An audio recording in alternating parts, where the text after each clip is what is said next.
Bem, boa tarde a todos. É com grande prazer que aqui recebemos para o projeto A Construção do Comparatismo e a Circulação Literária e Cultural no Grande Rio, a professora doutora Eurídice Figueiredo. A professora Eurídice Figueiredo não necessita apresentações, mas aqui eu vou chamar a atenção para alguns aspectos que são interessantes assim de chamar a atenção em sua carreira. Em primeiro que é o seguinte, ela realmente tem uma formação que a gente jamais poderia chamar de endógena, né? Porque ela fez a graduação dela na Unesp, né? Depois fez um mestrado na França, depois fez novamente aqui o mestrado e doutorado na UFRJ, né? Antes de virar professora da Universidade Federal Fluminense, onde ela se encontra até hoje. E é pesquisadora 1B do CNPq, com uma carreira longa e prolífica, e reconhecida nacional e internacionalmente, e muito interessante de assinalar que, embora ela tenha essa sua formação francesa, por assim dizer, inclusive literalmente, né, tendo frequentado mestrado na França, ela escolheu o lado da francofonia que não fica na França, né? Especificamente deu uma grande ênfase ao Canadá e às Antilhas, né? Então, passo a palavra agora para a professora Eurídice Figueiredo. Professora Eurídice.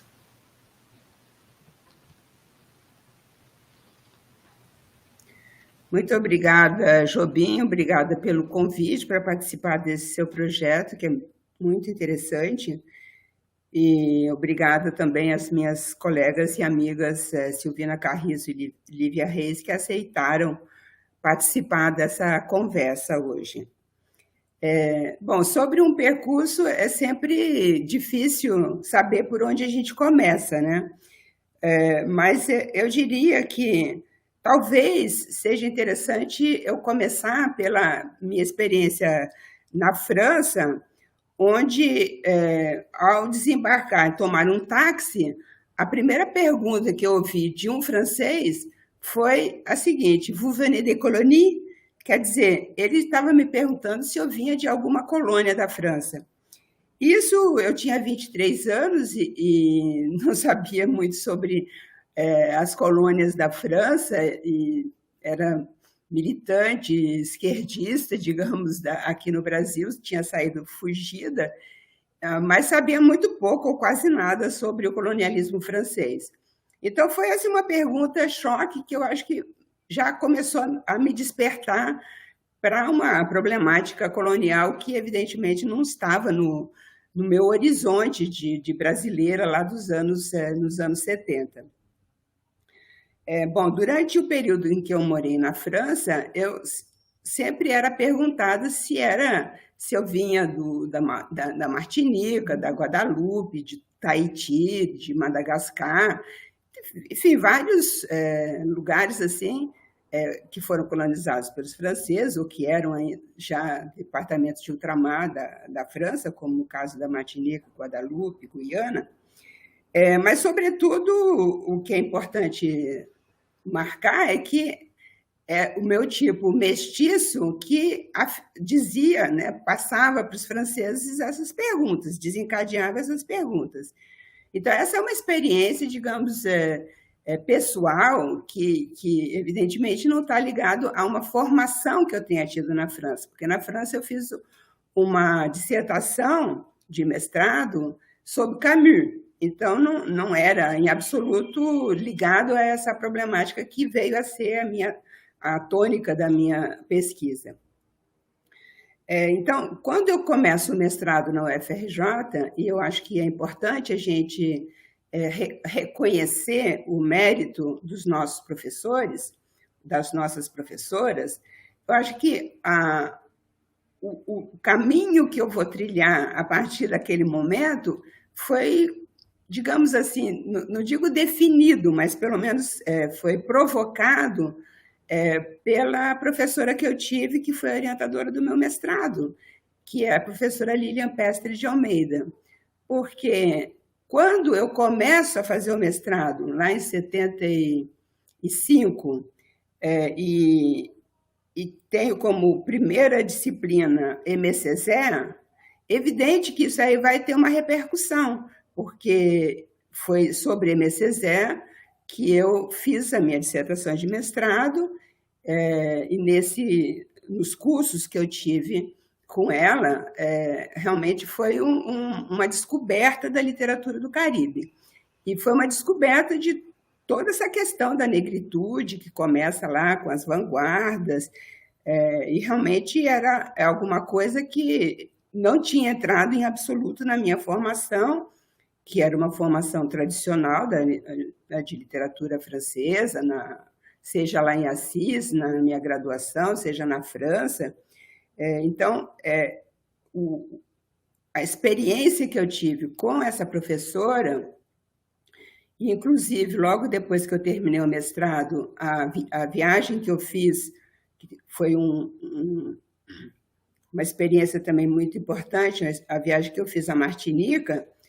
Passei um mês na Martinica, fazendo um estágio lá que foi oferecido pela Universidade da Martinica, na época era ainda Centro Universitário Antilhas Guiana, atualmente é uma universidade. Então, essa experiência lá também foi muito enriquecedora. Então, eu já começo a minha formação, digamos, de pós-graduação, com esse pé na francofonia e especificamente no Caribe francófono. Essa área do Caribe francófono vai realmente ser muito determinante na minha formação, porque há toda uma teoria, toda uma tradição de reflexão crítica desses escritores negros da Martinica, da Guadalupe, enfim, e, sobretudo, eu destacaria de Édouard Glissant. Eu acho que essa teorização do Édouard Glissant foi fundamental para a minha compreensão dessas relações todas com a questão colonial. Eu realmente acho que esse contato com Glissant foi muito importante na minha formação. Glissant esteve no Rio várias vezes, eu fui inclusive intérprete dele em palestras que ele deu aqui no Rio, na UF, na UERJ, na Aliança Francesa, conversei muito com ele também. Então, essa presença desses escritores aqui no Congresso de Professores de Francês, lá nos anos 80, René Depestre, Édouard Glissant, na Martinica, vários professores de lá que eu conheci na época. Tudo isso me abriu bastante a cabeça para o Caribe, e em especial o Caribe francófono. Evidentemente que o Haiti também, embora o Haiti não tenha havido uma viagem minha ao Haiti, é uma pena, não tive essa oportunidade, mas eu também destaco a presença aqui no Rio,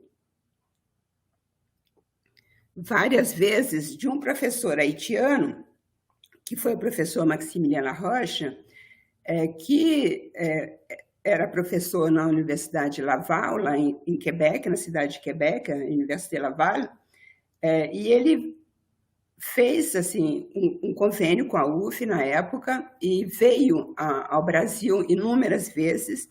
E a minha primeira publicação, inclusive foi com o meu nome na capa, foi uma publicação internacional pequena, mas que já era comparatista e foi organizada e publicada pelo Maximilien Laroche.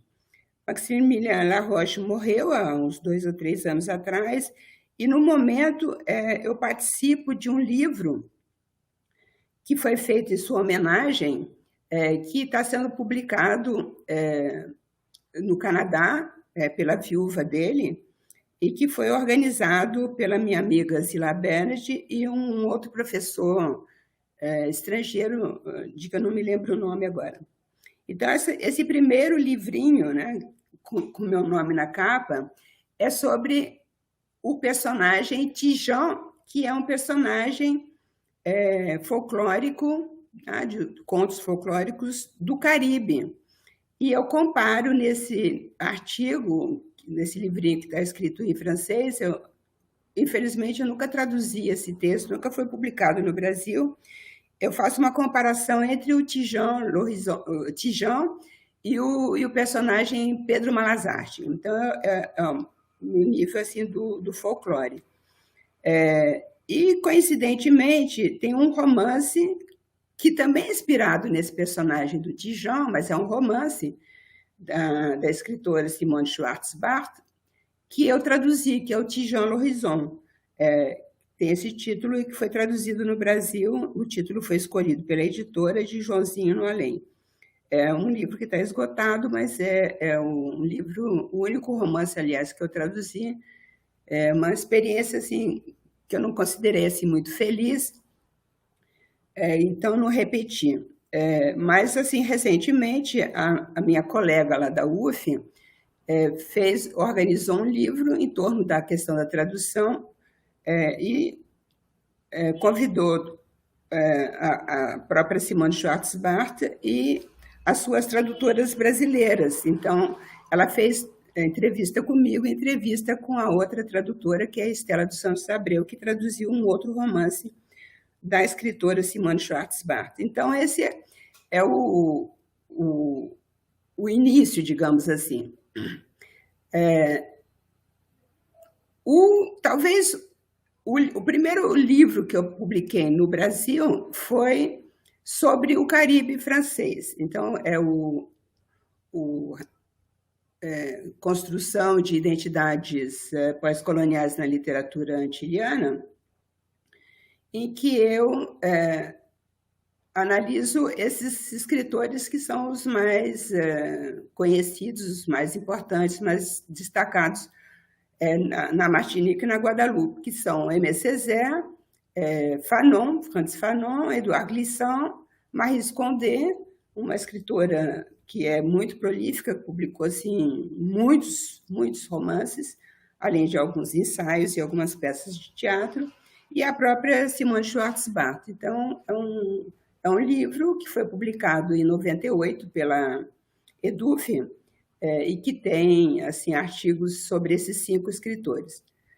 Eu acho que, desde então, eu entrei muito nessa problemática do comparatismo interamericano, porque quando você estuda o Caribe, sobretudo esse Caribe afro-latino-americano, você vê assim, todas as recorrências e todas as semelhanças com o Brasil, né? A presença africana, a presença das culturas africanas, das religiões africanas. Evidentemente que eu poderia acrescentar Cuba também, é um país que também tem muita semelhança com o Brasil, devido à sua miscigenação e a presença também tanto das culturas quanto das religiões africanas. Então, Haiti, Cuba e essas pequenas Antilhas de língua francesa e também de língua crioula. Na verdade, a língua mais popular é a língua crioula, sobretudo no Haiti, que tem uma taxa de alfabetização muito baixa comparada com a taxa de alfabetização da Martinica, da Guadalupe. Então, você percebe esse mundo que alguns escritores, como Darcy Ribeiro e o próprio Edouard Glissant, chamam de Grande Caribe, porque se você vê o mundo do Caribe propriamente dito, evidentemente, mas também do Brasil, sobretudo a parte mais africana do Brasil, né? O Nordeste, sobretudo Bahia e até o Rio de Janeiro, e mesmo no caso do sul dos Estados Unidos, você vê muitas semelhanças. Por exemplo, Faulkner. Eu tenho um artigo em que eu faço uma leitura atravessando Eduardo Glissant e Faulkner, com a minha própria experiência. Porque você tem, no Faulkner, essa questão da mestiçagem, ela está muito colocada, a questão não só do racismo, mas a questões como a bastardia, o incesto, a impossibilidade de comunicação entre brancos e negros no sul, chamado no Deep South americano, toda a herança da Guerra Civil, como que isso aparece na obra do Faulkner. Então, você vê que, quando você pensa nessa herança do tráfico negreiro, essa herança da presença africana nas Américas, você já começa a pensar a América toda, porque se engana quem pensa que, por exemplo, no Canadá não existiu negro. Existiram muitos negros e tem uma influência ao longo da história, assim como existiram, existe e continua existindo uma presença africana. Em outros países, as pessoas quase que ignoram, né, a presença de descendentes de africanos em países como a Colômbia, o Peru, como a própria Argentina, que se vê como tão branca, tão europeia. Então, a ideia, desde o início, e era uma ideia já da professora Lilian Pestre de Almeida, é que estudar o Caribe era também tentar entender a América. Então, uma pergunta que já me fizeram é por que eu não me dediquei aos estudos da literatura dos países africanos. E, então, o que acontece é que, primeiro, que eu não queria me estender demais. Já bastava estudar a literatura de língua francesa, que depois eu acabei entrando um pouco na literatura também do Quebec, já era matéria suficiente, até porque eu nunca abandonei totalmente a literatura brasileira, que eu li sempre, desde criança que eu leio. Então, eu nunca deixei totalmente de lado, apesar da formação francesa, eu nunca deixei de lado a literatura brasileira. Então, eu já tinha literatura francesa, literatura do Caribe francófono, a literatura do Quebec.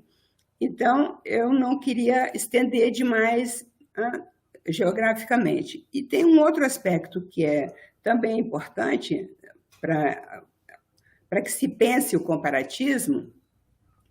Existe uma especificidade da herança negra na América, que é a questão da escravidão.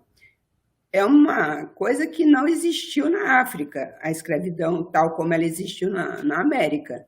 Então, você tem assim, outras problemáticas na África, outras histórias. Então, é importante, evidentemente, que pessoas que se dedicam à África sabem disso, mas é importante a gente distinguir essas experiências mesmo com o colonialismo no final do século XIX, na África.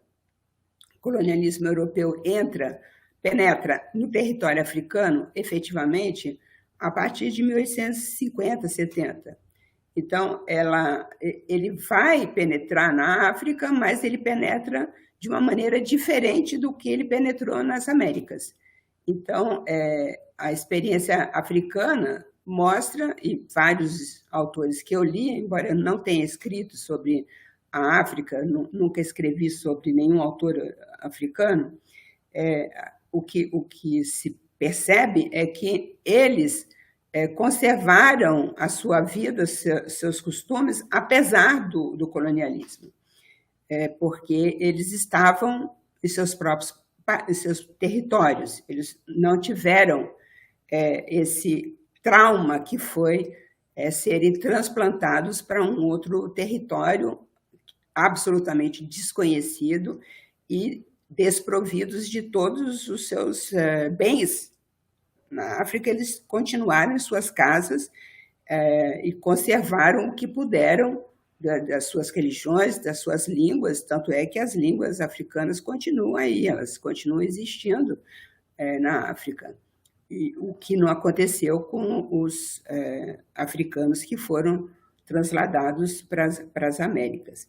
Então, foi esse escopo aí que eu tentei fazer, principalmente nesses primeiros livros. Assim, eu acho que o livro que talvez tenha sido o mais comparatista meu foi o Representações de Etnicidades, porque ali eu exploro tanto aspectos das literaturas caribenhas, do Brasil, como eu entro um pouco na questão da América Latina, que é uma questão que eu entrei muito pouco, mas depois a gente pode até voltar sobre essa questão.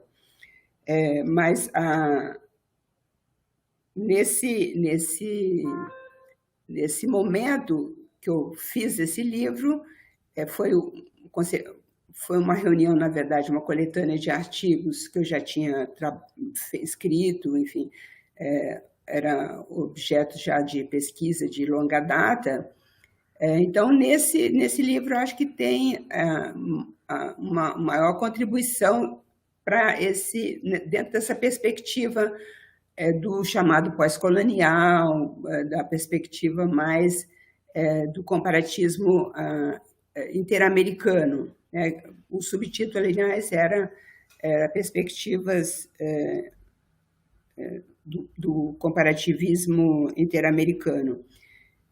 Esse livro, que foi publicado pela Sete Letras em 2010, eu acho, ele está esgotado, infelizmente. Eu estou pensando até em tentar colocar ele em e-book ou alguma coisa como para um download gratuito, mas ainda não fiz isso. É um livro de que eu gosto bastante, e que está atualmente indisponível.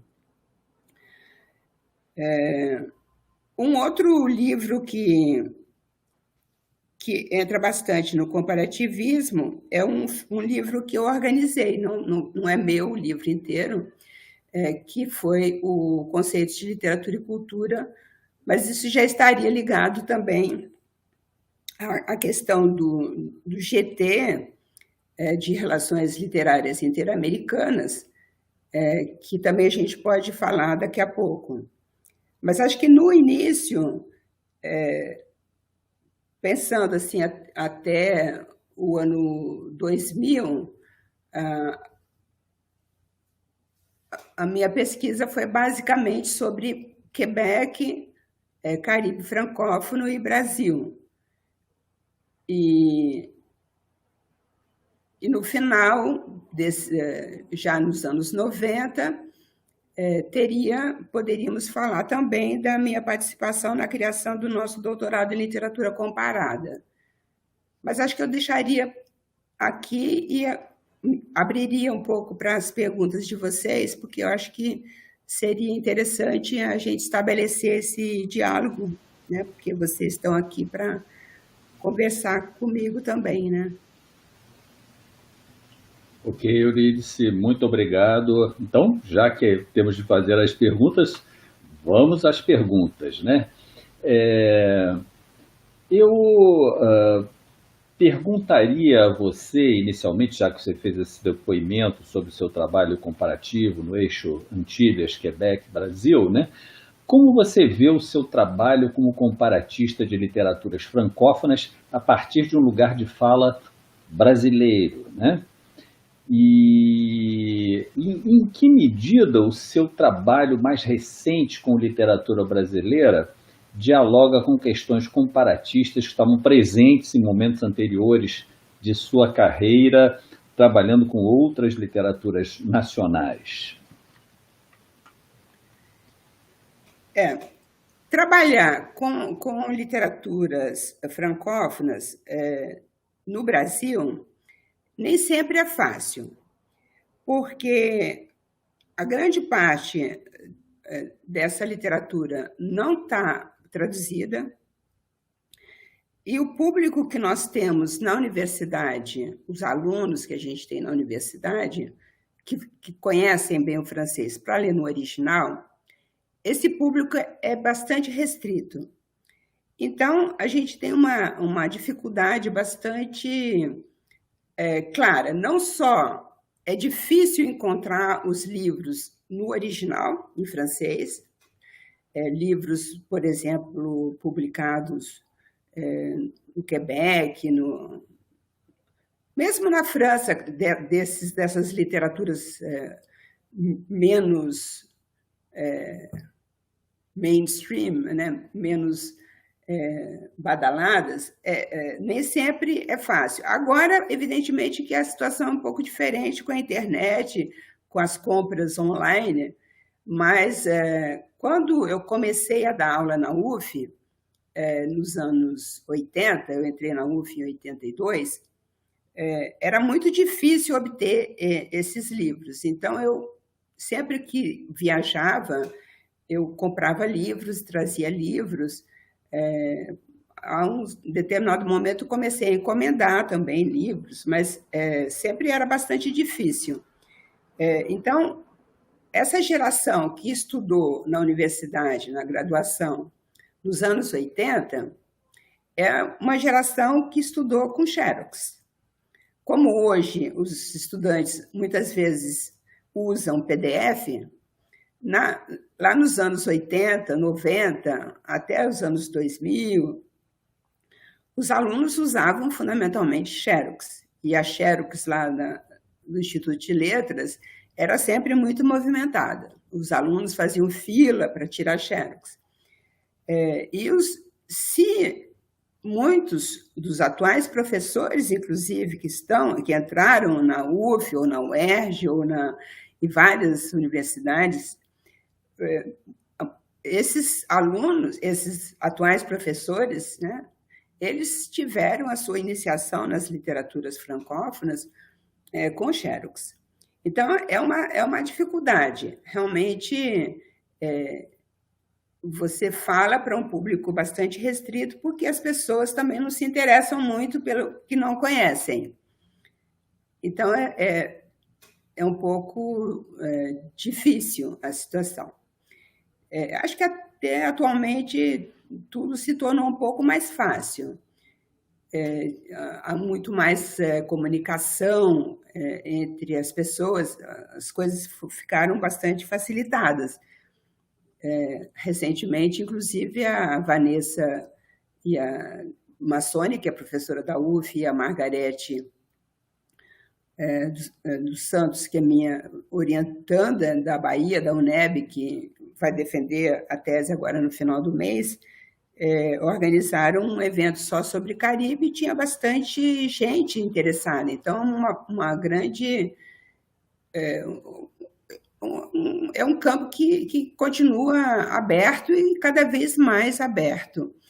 Eu participei de um bate-papo, por exemplo, na abertura, com o Patrick Chamoiseau, que é um grande escritor da Martinica e que tem muitas obras, e tem um romance publicado em português no Brasil, que é o Texaco, mas que também já é uma publicação antiga, assim, grande parte desses livros está indisponível.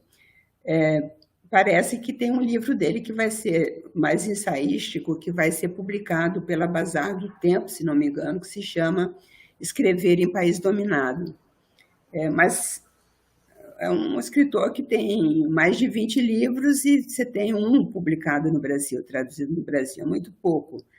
Então, sobretudo depois que eu me aposentei, já tem 10 anos, ou mais de 10 anos, 11 anos, eu comecei a escrever mais sobre o Brasil.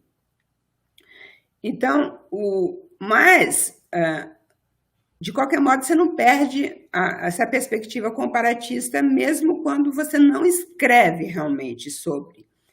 Porque quando eu escrevi o livro sobre a ditadura, que é a literatura como arquivo a literatura como arquivo da ditadura brasileira, evidentemente que logo que o livro foi publicado, em algumas entrevistas que eu dei, a pergunta era havia sempre uma pergunta que era: qual a diferença entre a produção brasileira e a produção dos outros países, né, do Cone Sul, que tiveram ditadura, Argentina, Chile, Uruguai, Paraguai.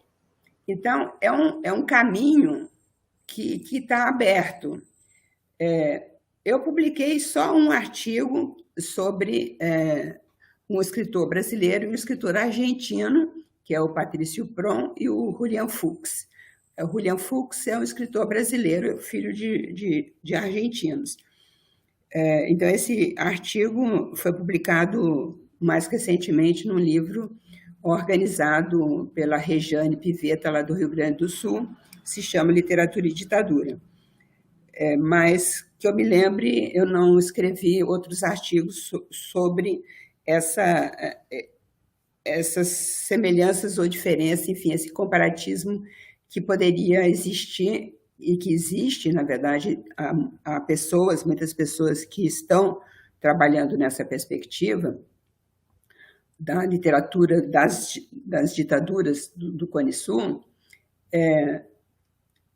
Recentemente, eu participei de um podcast sobre a Diamélia Eutite, que é uma escritora chilena, que também foi pouco traduzida no Brasil. Agora acaba de sair um segundo romance dela, mas recentemente, não li ainda, já comprei, mas não li. Mas a propósito do outro livro, do primeiro livro que foi publicado no Brasil, numa tradução também do Julián Fuchs. Então,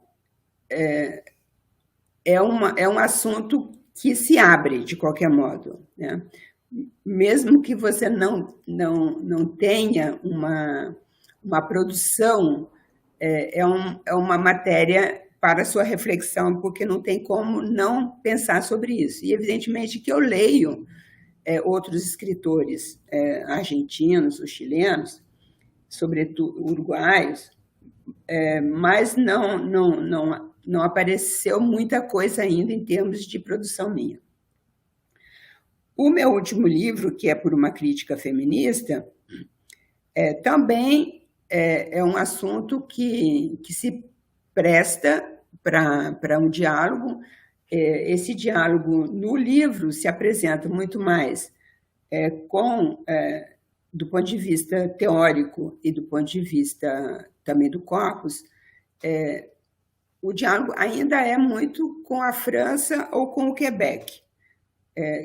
No meu primeiro livro sobre as mulheres, que na verdade é o segundo, eu fiz um primeiro livro há muitos anos só sobre Quebec, só sobre Canadá, não era só sobre Quebec, que era A Escrita Feminina e a Tradição Literária. Esse foi um livro muito antigo, não me lembro nem a data, foi publicado pela EDUF, tinha participação de pessoas do Brasil e do Canadá. Esse era especificamente sobre o Canadá, tanto Quebec quanto Canadá de língua inglesa. Mas o meu primeiro livro sobre mulheres, meu inteiro, foi Mulheres ao Espelho, foi publicado pela EduERJ, e nesse livro eu trabalhei bastante a literatura das brasileiras em comparação com as francesas e quebequenses.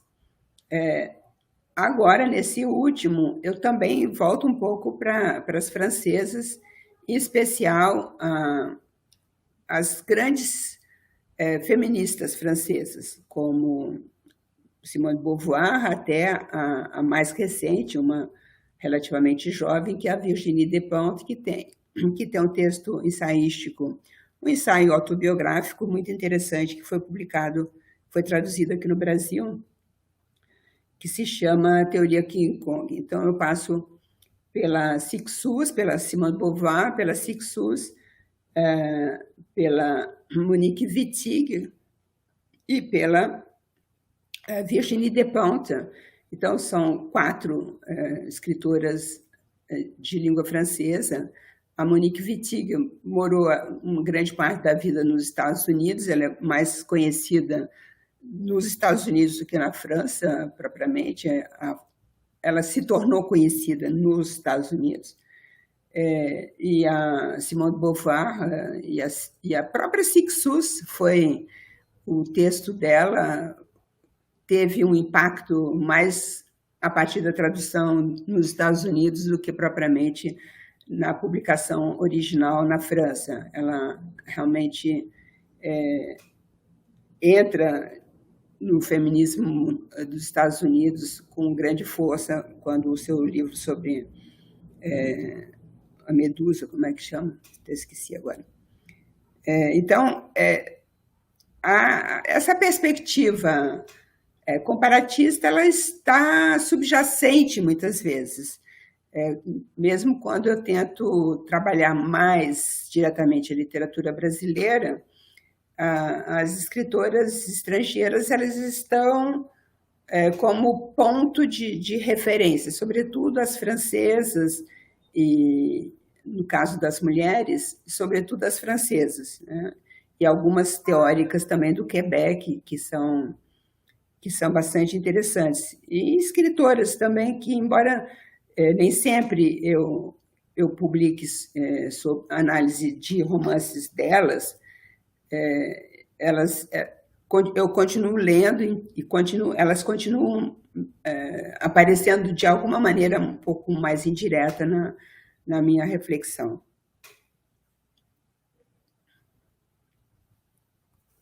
Obrigado, Eurídice. Por favor, a professora Lívia Reis.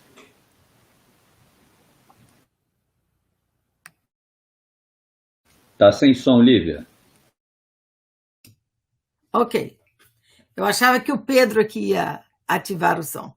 Bem, boa tarde a todos. Muito obrigada ao Jobim por esse projeto dele. Ele está com 2 projetos maravilhosos. Fazer propaganda que eu amanhã estou num outro, não como a debatedora, mas como quem vai falar. Com assuntos, aliás, que tem bastante referência com algumas coisas que a Eurídice disse hoje.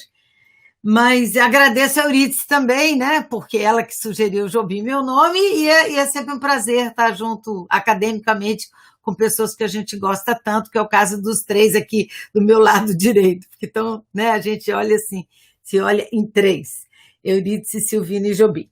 Então, passados os agradecimentos que não são de praxe, que são de verdade, embora seja de praxe, Eurídice, claro que como eu gostaria de entrar um pouquinho na América Latina, porque assim, um pouco brincando, meu nome é literatura comparada, é Eurídice. Desde que eu a conheci, quando eu entrei no Instituto de Letras, como professora de literatura hispano-americana, que é meu lugar de origem, ela estava no momento de construindo o doutorado em literatura comparada, e quando o Jobim se lembra disso também, foi quando a área, foram juntos, né, no mesmo ano, doutorado em literatura comparada e a subárea de literaturas hispânicas, no nosso programa de pós, que depois você pode falar dele também. Mas, enfim, então, Eurídice teve também essa sacada, esse olhar de trazer a literatura hispânica, que também não era por culpa de ninguém, é porque não havia um grupo de doutores suficiente para abrir uma pós-graduação, etc. E, nesse momento, passou a ter, né? Mas, enfim, como eu passei naturalmente, Eurídice, com certeza, é uma grande influência acadêmica na minha vida, eu chamo ela de minha professora, embora não tenha tido, ela não tem idade para isso, mas eu acho que eu vi grande parte desse belo trajeto que ela acabou de traçar aqui, eu estava perto, eu estava do lado, os livros eu me lembro quando saíram, né? Depois ela vai falar sobre o nosso GT, sobre esse livro que é tão importante. Agora, Eurídice, você sempre bordeou a literatura hispânica, como agora mesmo você falou e bordeou, você nunca se dedicou a isso. Quer dizer, a esse corpus, né? Não apenas ao corpus literário, embora eu saiba que você seja uma grande leitora, mas ao corpus teórico também, que nós, latino-americanistas, por exemplo, tendemos a trabalhar mais teórico, talvez a Silvina pode concordar ou não, a gente tenta buscar uma crítica latino-americanista para trabalhar essa literatura periférica e esse pensamento das margens que a gente entende que existe na América Latina. Então, a minha pergunta seria, você não acha... Claro, você tocou várias vezes na América Latina e eu sei que você sempre toca. E ela é muito convidada para as minhas bancas, por exemplo, de literatura hispânica. Mas com tantas similaridades, similitudes e pontos de contato, porque o que eu faço, na verdade, é tentar construir essa ponte Brasil-Hispano-América, né? Como você faz com o Caribe, com o Canadá. Como é que você consegue... Eu sei que sua curiosidade acadêmica é grande, que você lê os hispânicos, mas você nunca botou eles para dentro do seu corpus, de forma... sem ser bordejando. Por que seria?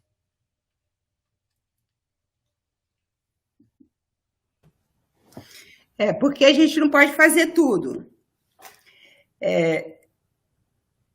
Eu acho que a gente tem que delimitar um pouco o corpus que a gente trabalha para não ficar atirando para tudo quanto é lado, né? Então, sim, os teóricos hispano-americanos, eles estão sempre presentes na minha reflexão, desde o miolo que a gente trouxe na pós-graduação lá nos anos 90, e tantos outros, né? Eu tenho, assim, agora, por exemplo, quando eu falo do feminismo no meu livro recente, eu falo do feminismo, eu falo do feminismo negro, e depois, quando eu entro no feminismo decolonial, é claro que vai ser através das teóricas hispano-americanas, porque o feminismo decolonial começa com elas, com as hispano-americanas, né? Muitas de origem indígena, mas então eu entro, sim, mas, como você diz, bordejando. Sim, porque realmente não já é uma área imensa, se você pegar a literatura hispano-americana. É um mundo, assim como o Brasil já é um outro mundo e o mundo francófono já é um outro mundo. Então, digamos que eu privilegio as duas áreas, que são o mundo da francofonia e o mundo brasileiro. Mas, realmente, eu recorro a teóricos hispano-americanos e leio também alguns romances de contos que são absolutamente primorosos, de escritores, sobretudo argentinos, né? Que eu leio mais. Mas, realmente, não dá para a gente pensar em Caribe sem ter os outros países, né, que são os hispano-americanos, no nosso horizonte. E eu falei no início, né, da influência da minha primeira professora do mestrado na UFRJ, da Lilian Pestre de Almeida, mas a gente aprende também quando a gente orienta. E quando eu orientei, por exemplo, a minha querida amiga aqui presente, Silvina Carrizo, há muitos anos já, eu fui ler, por causa dela, autores, né, que eu não conhecia. Então, você vê que a nossa função de professora, de pesquisadora, o fato, né, de você estar sempre em interação, quando você é professor e orienta pessoas interessantes, você aprende muito com elas. Tanto é que que eu fui ler Mariátegui por causa da Silvina, porque eu estava orientando uma tese em que ela trabalhava justamente essas relações entre o indigenismo peruano e a mestiçagem, a ideia da mestiçagem no Gilberto Freire. E o regional, né, o regionalismo, um pouco ligado ao Gilberto Freire, e toda essa ideia também de mestiçagem que está presente na obra do Gilberto Freire.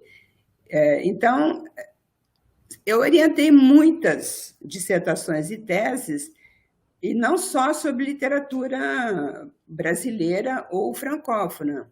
Então, a gente vai aprendendo também, porque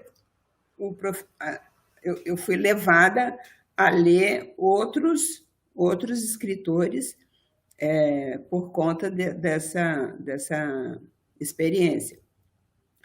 E quando você, no caso, coordena uma pós-graduação, você também tem um outro tipo de experiência, que é saber um pouco o que o programa está fazendo.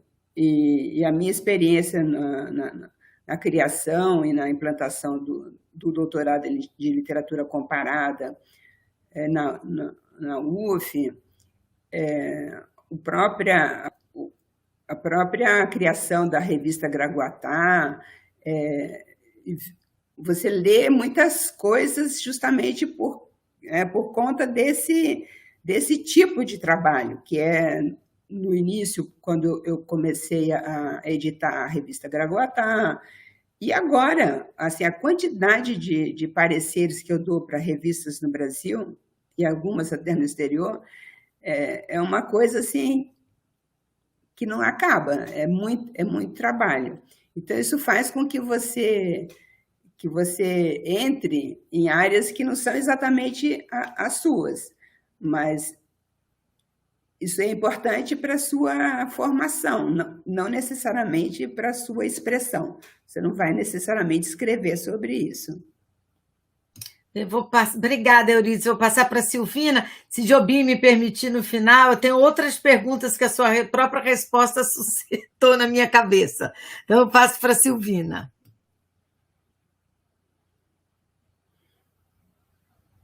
Som. Sem som, Silvina. Desculpem, o entusiasmo. Boa tarde a todas e todos. Muito obrigada pelo convite, o Jobim, a Eurídice. E, bom, feliz também de estar aqui compartilhando esses diálogos com a Lívia também. Então, achei muito interessante como a Eurídice foi organizando, né, assim, as pontas, né, um pouco a história. A partir de uma época eu já conheço, e acompanhei muito, né, com a paixão de aluna, né, de orientanda, mas também com a paixão de colega, né? E então talvez porque você já também um pouco já falou e vai se tecendo, né, na questão que colocar pelo Jobim e pela Lívia, eu acho que seria interessante você poder mostrar um pouco assim da significância, né, da importância do G.T. Dampou, das relações literárias interamericanas, tanto no sentido de todos esses anos, né, que é um GT que já tem muita história, mas também nesse ponto do comparativismo, né, em que, e pegando carona o que falou a Lívia, né, foi como um ponto, né, e continua sendo um ponto de abastece, né, gera, produz, não apenas leituras de obras literárias, né? Quer dizer, essas relações interamericanas também se tecem com textos críticos, com modos de pensar, por exemplo, como também você falou do Mignolo, né? Como os conceitos viajam, né? E como se ancoram em alguns países com certos tipos de traduções e de recepções, bem assim no estilo que falava o Ángel Rama, né? E então poder dar um panorama interessante, porque você também trouxe, né, aquele primeiro livro, né, importante, marcante do GT, que foi Conceitos de Literatura e Cultura, que você organizou, né? Então, Vamos ouvir você falando do GT.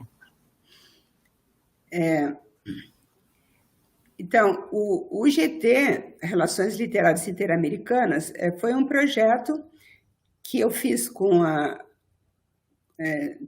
minha amiga Zila Bennett, na época, tanto a Lívia quanto a Silvina já estavam embarcando nesse projeto, né? E outras pessoas que estão no GT até hoje. Então, qual era o panorama na época? Na época, eu fazia parte do GT de Literaturas Estrangeiras Modernas, que existe até hoje, e a Zila estava no Literatura Comparada, no GT de Literatura Comparada. Então, nós que já trabalhávamos nessa perspectiva de comparatismo, sobretudo com o Quebec e o Caribe, tanto eu quanto o Zila trabalhamos há mais de 20 anos nessa inter-relação, e justamente por todas essas leituras teóricas que nós tínhamos, tanto da francofonia quanto da Hispanoamérica, nós pensamos em criar um GT que focasse justamente essas relações interamericanas. Então, eu fiz o projeto e o GT foi aprovado no ano 2000. Então, nós começamos a funcionar no ano 2000 numa Ampol que foi realizada justamente na UF. Foi nossa primeira reunião de trabalho do GT.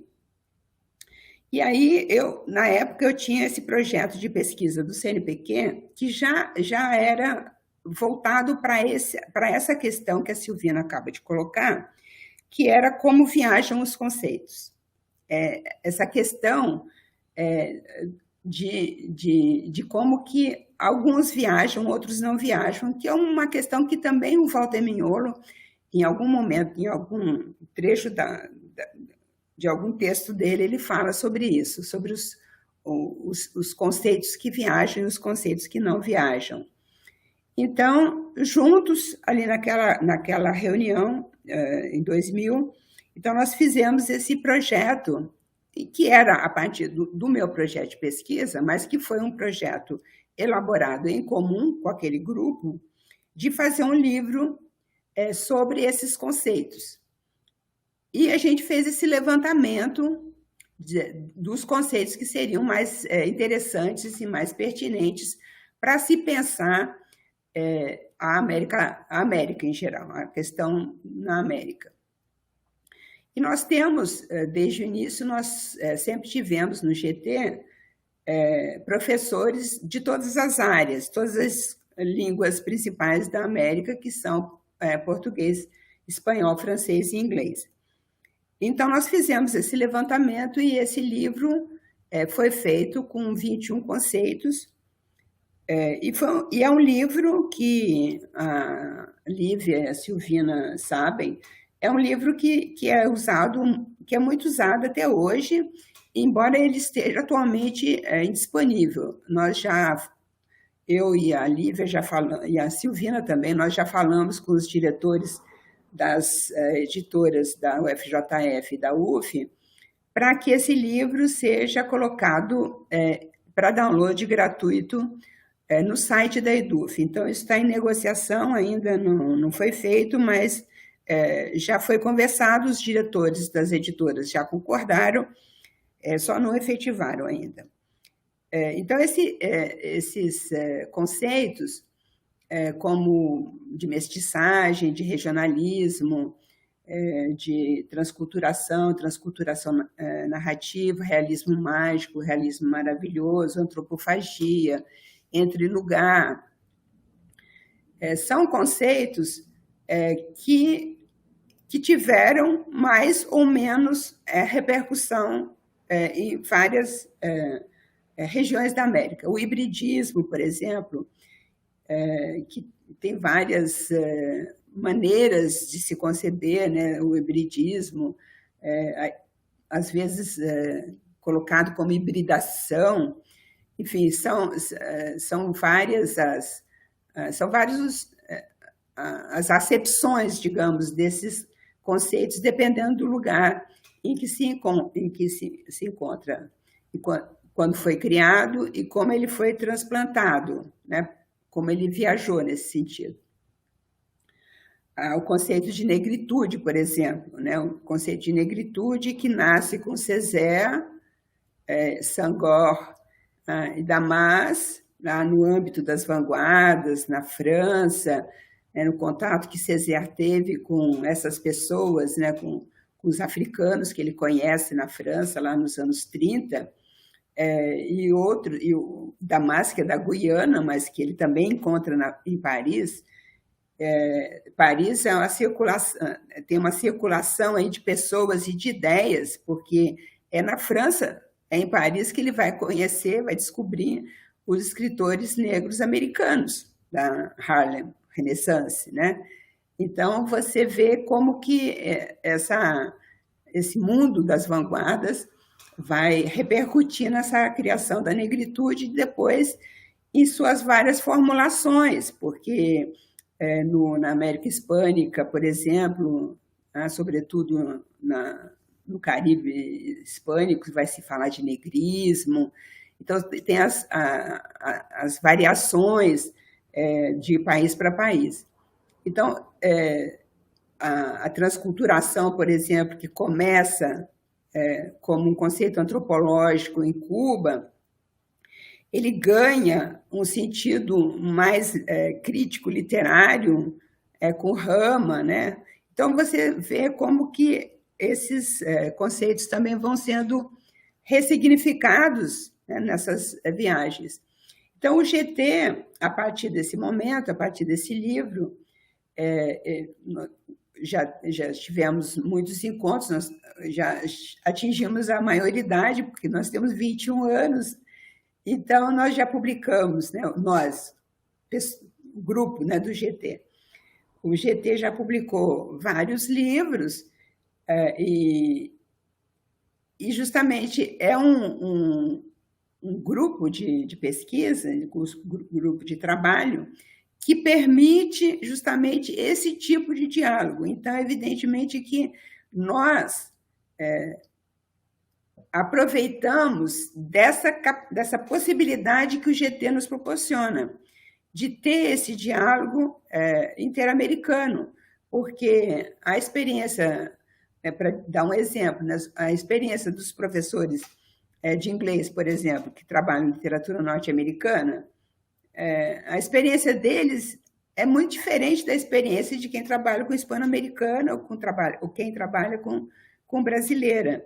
Então, nós realmente podemos, nas reuniões, nos projetos de pesquisa e nos livros que nós fizemos e organizamos, nós podemos usufruir desse contato que é muito enriquecedor para todos nós. Então, foi uma boa ideia que nós tivemos lá em 1999, e agora nós já temos uma nova geração que está assumindo o GT. Realmente são professores jovens, né, que estão agora à frente do GT, e eu acho isso ótimo, porque o GT não pode ficar sendo dirigido pelas mesmas pessoas sempre. É bom haver não só essa renovação, como essa renovação com pessoas mais jovens à frente dele, né?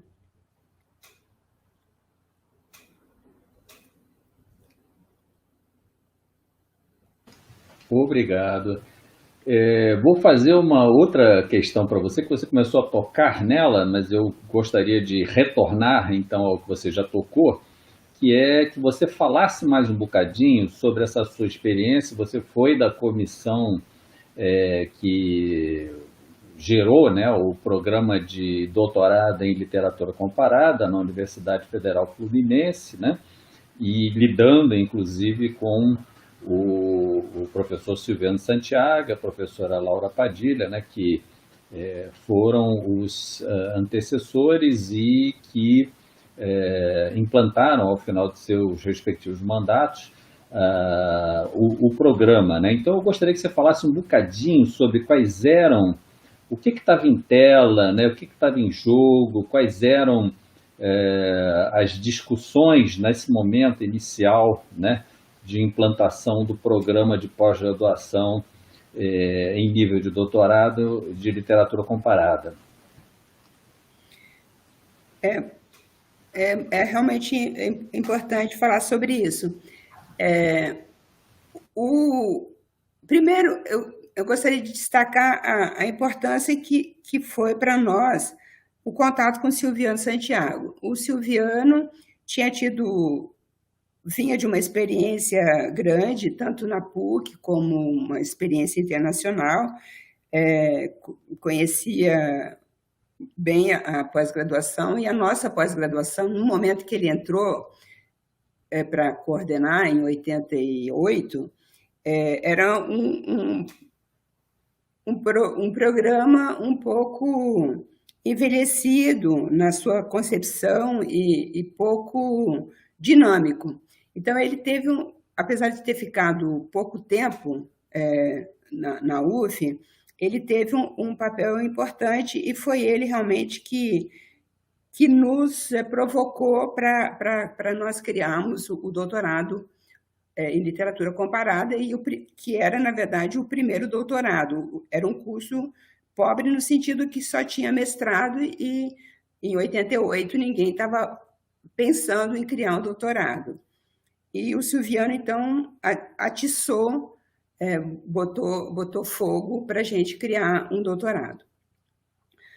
Na época, ele sugeriu que fosse um doutorado em literatura comparada, porque o Silviano já vinha de uma experiência anterior, que era da criação da Abralic.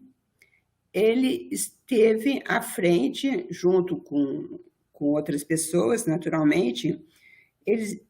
Esse grupo inicial que criou a Abralic se deu conta de que no Brasil não existia, naquele momento, lá nos anos 80, massa crítica para criar uma grande associação de literatura que fosse, por exemplo, só de literatura brasileira e que deixasse de lado as literaturas estrangeiras, ou uma grande associação que congregasse professores de cada uma das literaturas nacionais, assim, tal como a gente tem na graduação, né, por língua estrangeira. E eles tiveram, então, essa ideia de criar uma associação de literatura comparada.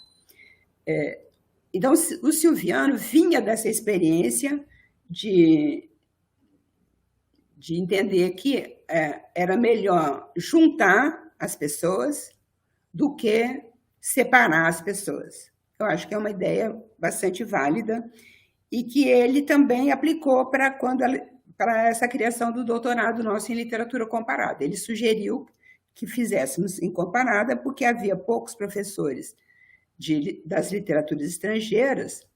No caso, na época, só existia de francês e de inglês, porque a subárea de literaturas hispânicas foi criada junto com o doutorado de literatura comparada. Então, no momento que eu estava encabeçando a comissão que criou, que fez o projeto de criação, que foi submetido à CAPES, que a CAPES aprovou, então foi um momento assim, bastante rico, porque provocou uma série de discussões, inclusive reações de pessoas que eram contra, porque sempre tem aqueles que são contra, né?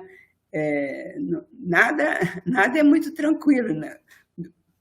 Não existe unanimidade. Eu fui muito criticada por algumas pessoas que eram contra. Então, foi essa discussão com os professores, outros professores.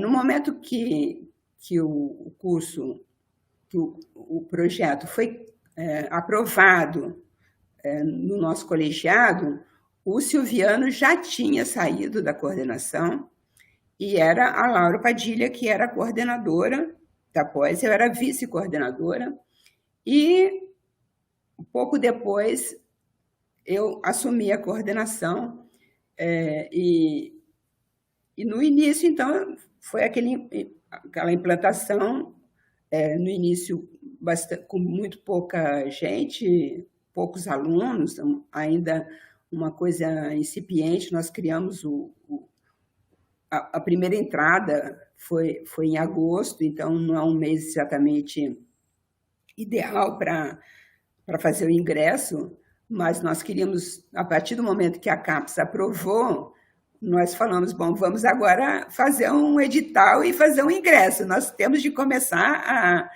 a funcionar, né? Vamos ter gente aqui, né? Então, fizemos um edital e, no primeiro momento, foram poucas as pessoas que entraram.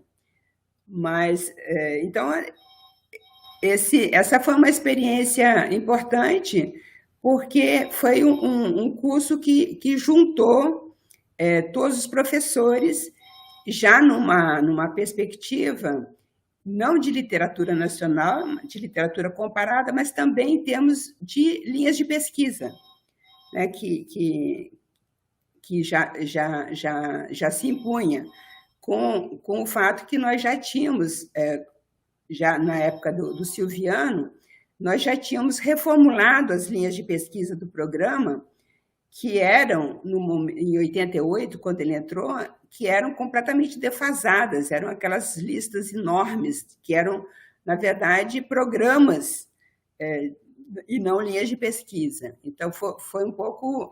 eu participei muito dessas discussões com o Silviano e com, evidentemente, Laura e outras pessoas, outros professores, outros colegas, sobre o próprio conceito de linha de pesquisa, né, que na época não ficava muito claro o que era, já que nós tínhamos linhas de pesquisa que não eram linhas de pesquisa, mas eram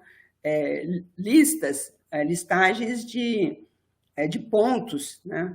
Então foi esse momento bem interessante, porque a partir daí, que foi mais ou menos 94, 95, na minha gestão, que nós começamos a ter uma abertura e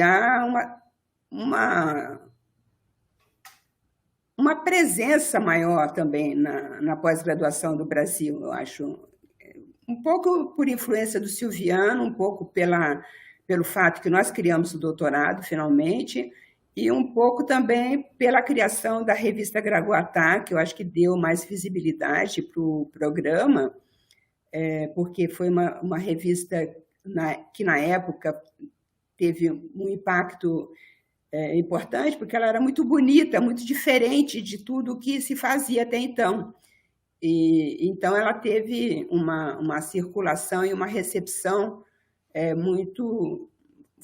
Foi muito boa a recepção, a Gragoatá. Eu me lembro até que, na época, Ana Maria Gazola, que era reitora da UFMG, me deu os parabéns e disse, olha, vocês estão de parabéns porque realmente vocês fizeram uma revista muito boa e muito bonita, né? Porque ela realmente tinha um design diferente.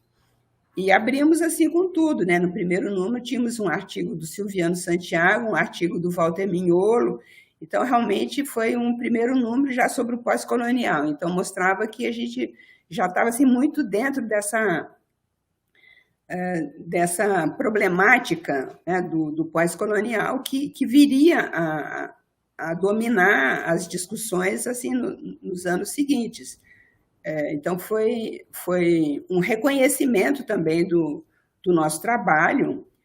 Ao final do meu mandato, por exemplo, nosso curso recebeu nota, na época, nem sei se já era 5, mas na época eu acho que era outro tipo de nota, mas, enfim, nós tivemos... Outra nomenclatura. Não era essa nota de 1 a 5, não era outra, era uma nomenclatura diferente. Era diferente, mas, enfim, nós melhoramos, nós tivemos um upgrade na nota da CAPES. Mas era o equivalente ao 5 hoje, né, Jobim? É o equivalente ao 5. Então, porque nós ficamos depois, quando mudou o tipo de nota, a gente continuou com 5 durante muitos anos, né? e foi recentemente que nós passamos para 6. Né? Nós significa o programa de pós-graduação de estudos literários, porque aí foi houve um momento em que esse programa se separou a linguística da literatura, e aí nós temos hoje 2 programas, o nosso de estudos de literatura e o outro estudos de linguagem. O nosso tem atualmente nota 6 da CAPES, e o estudos de linguagem tem nota 5, eu acho. Acho que é isso, Jobim. Perfeito. A Lívia disse que queria fazer uma outra questão. Por favor. Quero sim, se você me permitir. Bem, eu estou gostando muito de ouvir Eurídice, você, porque Eurídice levou para essa nota, sei lá que nome tem, mas que é o equivalente ao 5. E você, como nosso coordenador, levou para a nota 6. Então, estamos em otimíssimas mãos aqui. Foram 2 ex-coordenadores que trabalharam super bem. E eu fico impressionada que nós 3 fazemos parte dessa história, né? Eu estava entrando, mas já fiz parte, entrei num ritmo acelerado com vocês que já estavam lá dentro. Mas, Eurídice, eu queria falar de uma outra faceta aí, porque agora eu fiquei um pouco nostálgica, entendeu? Escutando a história do programa de literatura. Mas é uma outra faceta, porque nós, há 11 anos atrás, nós abrimos o primeiro curso EAD de letras, na área de formação de professor de português e literaturas, do Rio de Janeiro. Né? E no Rio de Janeiro é o único público, que privado tem um monte. E nessa época eu era coordenadora do curso. E nós somos, o nosso curso, muito mais, a partir dessa reflexão toda que a Eurídice está fazendo, e é do teu projeto, do comparatismo no nosso estado, no Brasil e no nosso estado, eu, na época, consegui, enfim, junto com meus colegas, incluir essa disciplina de literatura comparada. Disciplina esta que não existe na nossa graduação presencial, mas existe na nossa graduação UF Letras à Distância. E para essa função, para essa disciplina que eu sempre julguei super importante, a pessoa designada a escrever o material didático e a coordenar a disciplina EAD, que são em dimensões, Jobim também está no EAD, tudo é em dimensão maior, né? A gente tem mais aluno EAD do que presencial, tudo é grande.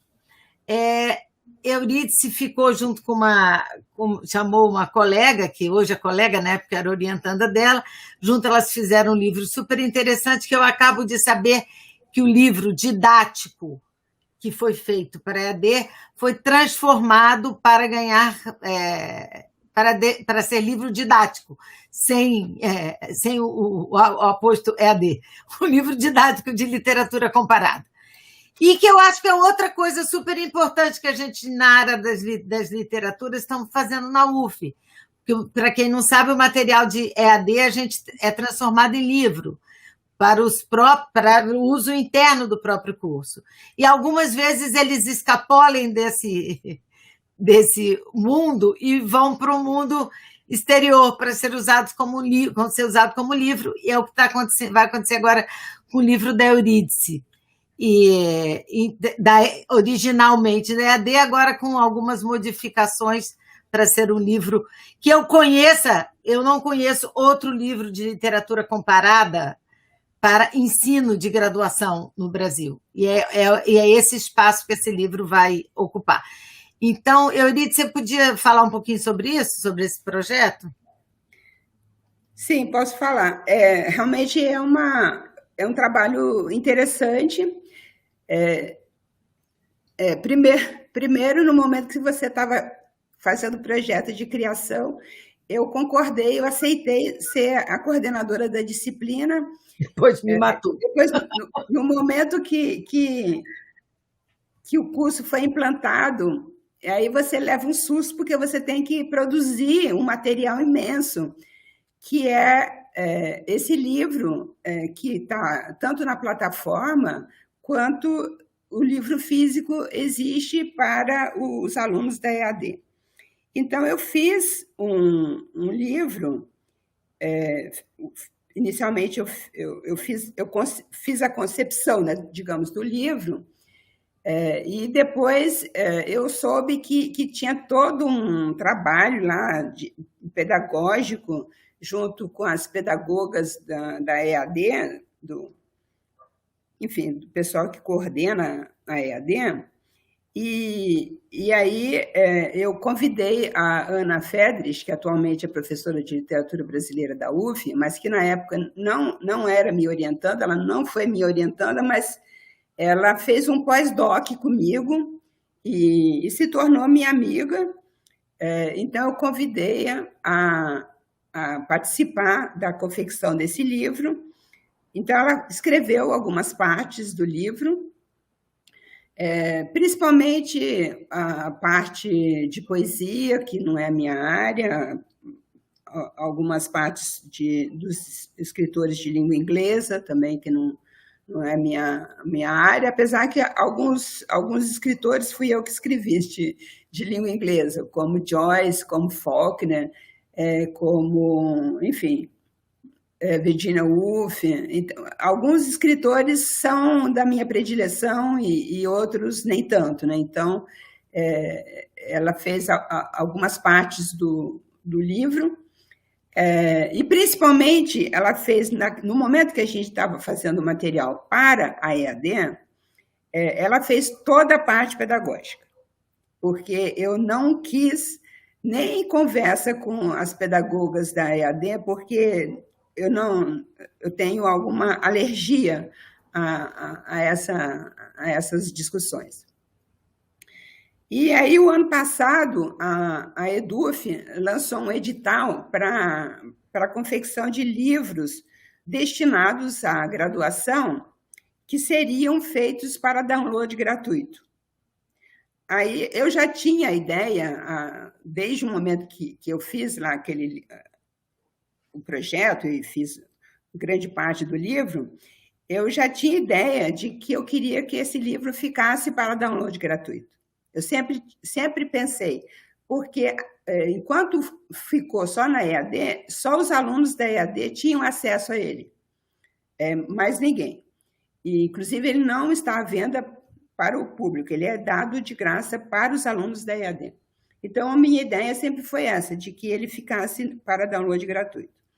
Quando eu vi o edital no início do ano passado, eu falei, é agora. Então, eu peguei o arquivo, eliminei toda a parte pedagógica da EAD. Para começar, eu limpei o arquivo, tirei tudo aquilo, tirei imagens, enfim, tudo aquilo que é muito inerente à concepção da EAD. E acrescentei um capítulo que estava no projeto inicial e que eu acabei não fazendo, porque nas conversas com a Lívia, ela, que inicialmente ia participar comigo da confecção desse material, não teve tempo no momento que teve de ser feito, e, no fim, ela acabou sugerindo a criação de uma disciplina de Matriz de Literaturas Hispânicas. Isso, de matrizes, que era a introdução aos estudos sobre, enfim, a Hispanoamérica e sobre a Espanha também, né? Enfim, e aí eu tinha concebido o livro com um capítulo dedicado ao romance do Boom. Esses romances mais conhecidos do Boom, né? E como ia ter na EAD uma disciplina específica, eu falei, não, então não faz sentido, porque, por exemplo, nesse livro não tem nada de literatura brasileira, nem de literaturas africanas de língua portuguesa. Então, esse livro, na verdade, é um livro sobre literaturas estrangeiras, numa perspectiva comparatista. Então, eu acrescentei esse capítulo,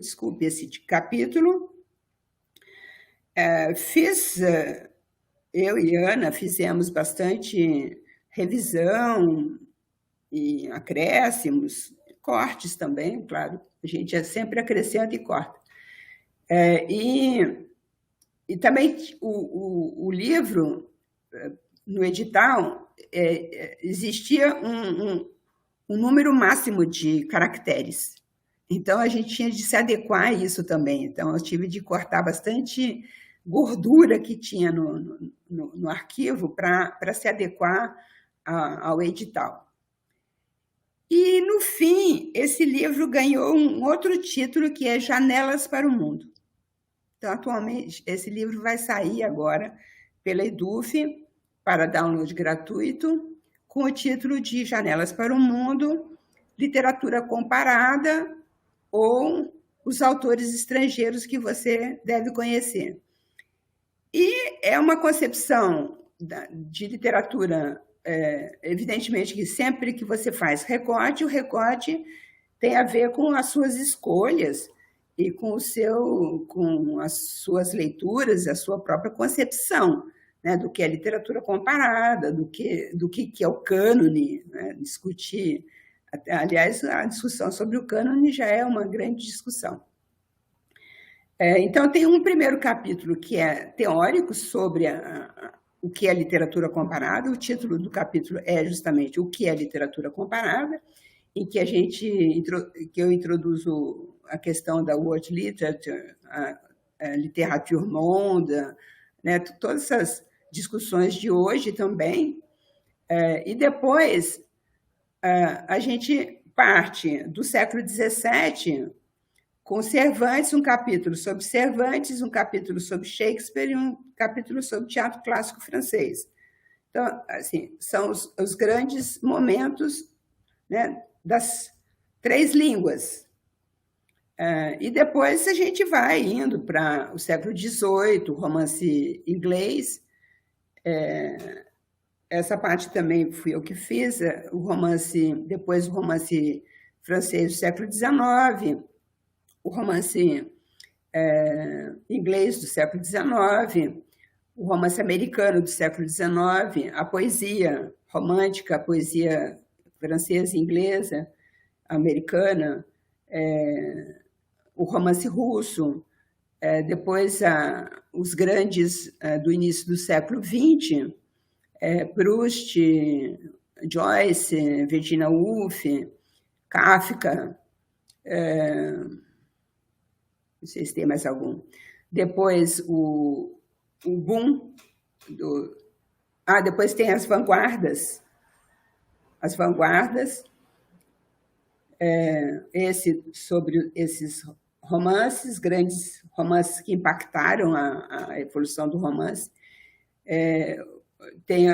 Depois tem o romance hispano-americano. Depois eu pensei em fiz um capítulo que era assim, um pouco uma leitura, cortando o tempo, sobre a produção de escritores negros, partindo de Césaire e chegando a Chimamanda, para fazer um pouco um corte de caráter diferente, em vez de ficar no momento, né, naquele tempo específico. Eu fiz um recorte assim, longitudinal, de Césaire, Dany Laferrière, Toni Morrison e Chimamanda Adichie.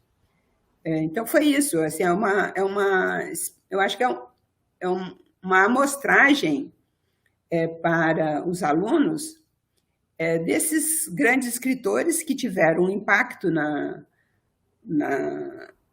posteridade, né? Você vê assim, a herança cervantina, a herança shakespeariana, assim, como que esses autores continuam sendo atuais até hoje, né? Você vai ao cinema e vê um filme que é baseado numa peça de Shakespeare, e Cervantes também, né? Então, essa perspectiva comparatista na medida do possível também, né? Não dá para fazer tudo e, sobretudo, não dava para cobrir a literatura mais recente, porque senão seria um segundo volume, se fosse, né? Porque se fosse pegar hoje toda a produção existente hoje, né, teria realmente de fazer um segundo volume. Nem é de se excluir, mas é uma possibilidade, mas não sei se eu farei. Talvez não, mas seria o caso. Mas acho que é um livro que vai ter também bastante aceitação, até porque é um livro que vai ser de download gratuito e ele pode circular bastante. Qualquer pessoa que queira ler em português terá acesso ao livro. Que legal, obrigada, viu? Eu tô doida para ver esse livro, eu só conheço a versão que está lá no site, mas essa está diferente. E enquanto você falava, o Jobim ria, porque o Jobim também é professor da EAD, né? Então, quando você falava das nossas dificuldades com a área pedagógica, o Jobim morria de rir, porque não são diferentes da de outros, de todos nós. O Jobim fez a teoria e literatura no nosso curso, eu fiz matrizes hispânicas e eu disse literatura comparada. Esse curso é muito legal, viu? É um curso de letras EAD, mas é muito... esse mais não deveria ver, né? Ainda mais no momento que a gente está vivendo. Sim, mas no momento que ele foi feito há 11 anos atrás, eu tenho o maior orgulho dele. E recebemos alunos no mestrado que fizeram o curso de letras EAD. Bom, atualmente, já faz uns 2 ou 3 anos que eu deixei... Quando a Ana foi contratada pela UF, acho que já tem 2 anos, quiçá 3, eu deixei a coordenação para ela, eu passei a coordenação para ela, e que achei que era melhor que ficasse com a pessoa jovem da ativa. Mas... Jobim, obrigada.